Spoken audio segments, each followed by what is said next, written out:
Je viens de terminer le dernier livre de Paul-Éric Blanru, Sarkozy, Israël et les Juifs. Sarkozy, l'entité sioniste et les Juifs. Édition Osez dire, ISBN 2 919 937 12X. C'est sorti donc en Belgique parce que personne, absolument personne, n'a voulu l'éditer en France et encore moins le distribuer.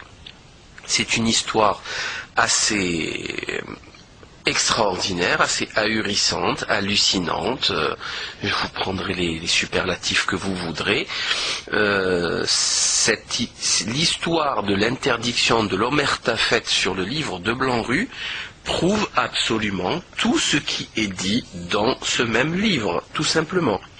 L'existence d'un lobby sioniste, ou plutôt d'un réseau sioniste, comme il préfère l'appeler lui-même, extrêmement puissant et qui fonctionne par la terreur, par la peur, par enfin c'est assez extraordinaire. Mais comment voulez-vous que les journalistes, parce qu'il n'y a pas seulement que l'édition ou la distribution du livre qui importe, il y a aussi la publicité dans les journaux. Aucun journaliste n'a été aux conférences de presse, à la conférence de presse d'ailleurs qui est sur internet de Paul-Éric Blanru, qui est historien, qui a écrit beaucoup de choses, qui est revue Historia, il a écrit un livre sur Kerviel, sur Le Monde contre soi, sur plein de choses, sur Sarkozy et Carla Bruni et bien d'autres sujets historiques tout à fait classiques et qui ont toujours été publiés, il passait souvent à la télé, classique. Il est passé dans toutes les émissions pseudo-culturelles dégénérées de la télévision démocrateuse, mais bon, là, nada, rien, niet, ils veulent pas. Donc, cette interdiction, je le répète, est la preuve claire, définitive, sans appel, de la véracité de ce qui est dit dans ce livre. C'est pas compliqué. Donc, comme je disais, Paul-Éric Blanru ne veut pas parler de lobby juif, mais de réseau sioniste. Certes, il y a une grosse différence, je suis entièrement d'accord. Il ne s'agit pas de judaïsme, mais de sionisme. Et le problème, c'est qu'il n'y a plus de lobbying, il n'y a plus de réseau. C'est terminé. C'est l'État lui-même qui est sioniste depuis mai 2007. C'est la totalité de l'État français. Alors maintenant, pourquoi pas ? Pourquoi pas ? Il y a des réseaux, il y a des gens qui défendent leurs intérêts. Pourquoi pas ? Contre l'intérêt général.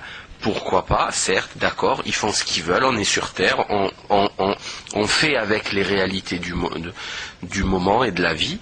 Par contre, moi je pose une question, pour une population qui représente 100 000, maximum 100 000 stupides, décérébrés, sionards, qui veulent faire la guerre à tout le monde et qui pleurnichent à longueur de journée contre un truc qui a eu il y a 60 ans, et qui emmerde la planète entière.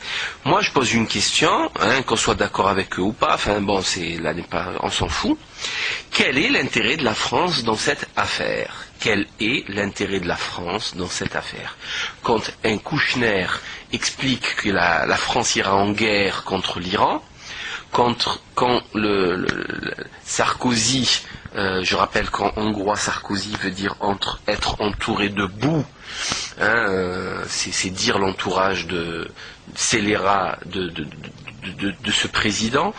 Donc quand il va en guerre en Afghanistan, quand il veut rejoindre l'OTAN, quel est l'intérêt de la France ? Quel est l'intérêt de la nation française, du peuple français, de 65 millions d'habitants ?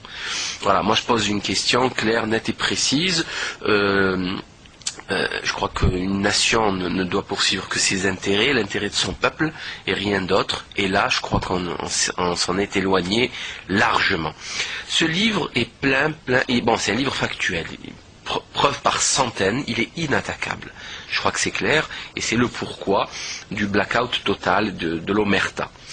Il contient des petites perles génialissimes, vraiment, voilà, des petites perles, il n'y a rien à dire, que je vais vous lire rapidement. Vous connaissiez Proche-Orient.info d'Elisabeth Chemla, hein, donc à la page 40. Proche-Orient.info n'existe plus. L'un de ses financiers, Samuel Flato-Charon, poursuivi pour des opérations immobilières frauduleuses d'un montant de 324 millions de francs, se réfugie en Israël. Il avait pour avocat Arnaud Klarsfeld. On en reparlera tout à l'heure. La France ne demanda pas son extradition, bien qu'ayant lancé 32 mandats internationaux contre lui. En Israël, c'est lui-même, Flato-Charon, qui fit voter la loi interdisant d'extrader des citoyens israéliens. Après avoir été débuté, il dirige maintenant Jérusalem TV en français. Proche-Orient.info n'en est bien sûr aucunement responsable. Bon, voilà. Donc déjà, vous voyez avec qui fricote Arnaud Klarsfeld, qui, je le signale, est un habitué de l'Élysée, qui a des missions ministérielles, alors qu'il a clairement une double allégeance, voire une simple allégeance à l'entité sioniste scélérate et criminelle, puisqu'il a été soldat du Magav. Bon, il parle des vedettes de Cherbourg, les fameuses vedettes de Cherbourg qui ont humilié la chancellerie française, puisque De Gaulle a interdit la vente des vedettes alors qu'elles ont été vendues par une fausse entreprise en passant par la Scandinavie, ce qui est quand même assez extraordinaire. Il faut vraiment le voir, le vivre pour le croire.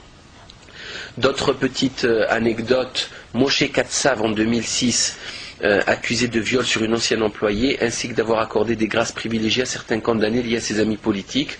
Reconnaissant certains faits accablants, il fut inculpé en mars 2009. C'est le président de l'entité sioniste, hein, qui se ressemble, s'assemble. C'est assez classique.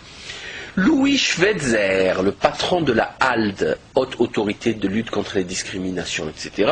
Encore une fumisterie démocrateuse. Page 132. Schweitzer, c'est la note 26, connu un certain nombre de déboires au cours de sa carrière, qui n'ont pas entravé, semble-t-il, sa nomination à ce poste. En 2005, il fut ainsi condamné dans l'affaire des écoutes de l'Élysée, tout en étant dispensé de peine. Il fut notamment reconnu coupable pour le placement sur écoute de l'écrivain Jean Edernalier, fondateur de l'Idiot International. En 1998, la justice belge le condamna à une lourde amende pour avoir violé la loi du travail belge lors de la fermeture de l'usine Renault de Vilvoorde. En février 2009, après une procédure contre Renault, la Cour de cassation donna raison à Roger Sylvain, ancien délégué syndical CGT, en condamnant l'entreprise à lui verser 210 681 € en réparation des discriminations dont il fut victime et qui bloquèrent son évolution professionnelle. À l'époque où Roger Sylvain entama son combat, sans être entendu ni soutenu par son entreprise, l'actuel président de la HALD était le PDG de Renault France. Schweitzer a en outre refusé de signer le texte d'élu européen portant reconnaissance de l'esclavage comme crime contre l'humanité, qui reprenait les termes exacts de la loi Taubira adoptée par les députés européens le 10 mai 2001. Donc, vous voyez très bien la même équipe, comment elle fonctionne. C'est assez ahurissant, hein. On a mis un voyou à la tête d'un organisme qui est censé condamné, c'est du délire, mais on est en pleine sionite aiguë purulente et je crois que la France est en train d'en mourir.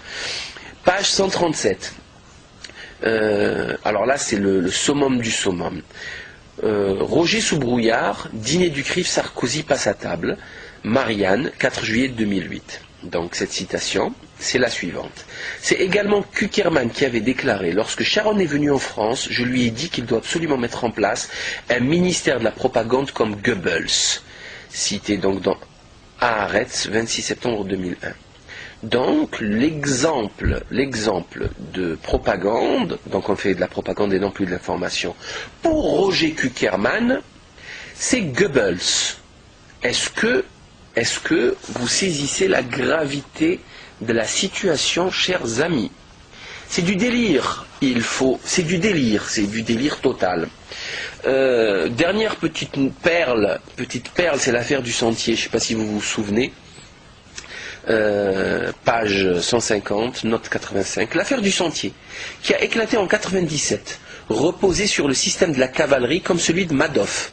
188 personnes issues des ateliers de confection du quartier du Sentier à Paris furent interpellées. Le cerveau de l'opération était Haïm Weizmann, sergent-chef de l'armée israélienne qui s'enfuit en entité sioniste.